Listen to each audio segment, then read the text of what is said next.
Hello viewers, তো সবাইকে জানাই আবারও স্বাগতম।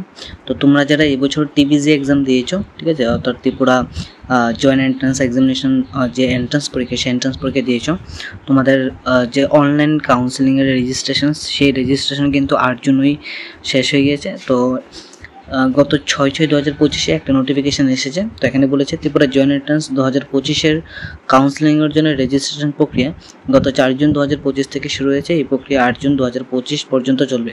তো তোমাদের কিন্তু কাউন্সেলিংয়ের যে রেজিস্ট্রেশন প্রক্রিয়া, সেই রেজিস্ট্রেশন প্রক্রিয়া 8 জুন শেষ হয়ে গিয়েছে। এরপর বলেছে সমস্ত অ্যাপ্লিকেশনগুলোর ভেরিফিকেশন প্রক্রিয়া চলছে।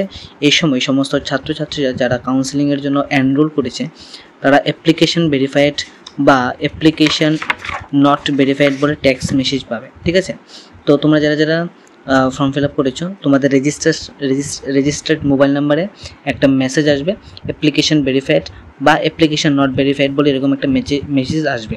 এই মেসেজটি খুব গুরুত্বপূর্ণ। রেজিস্টার্ড মোবাইল নাম্বারে এই মেসেজ আসবে। অ্যাপ্লিকেশন নট ভেরিফাইড লেখা মেসেজ আসলে সঙ্গে সঙ্গে বোর্ডে যোগাযোগ করার জন্য এই মর্মে জানানো যাইতেছে।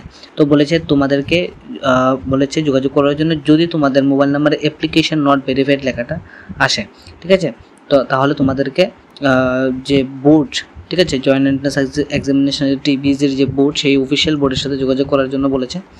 আর যাদের কোনো ডকুমেন্টেশন ভুল হয়ে থাকে বা ভুল হয়েছে, ঠিক আছে, বা তোমাদের যদি কোনো প্রকার যে পার্সোনাল ইনফরমেশান দিতে ভুল হয়েছে, অবশ্যই তোমাদেরকে ফোন করবে বা তোমাদের মোবাইলে মেসেজ আসবে অ্যাপ্লিকেশন নট ভেরিফাইড, এরকম একটা টেক্সট মেসেজ আসবে। যদি এরকম মেসেজটা আসে তাহলে তোমরা অবশ্যই অতি শীঘ্রই বোর্ডের সাথে যোগাযোগ করো।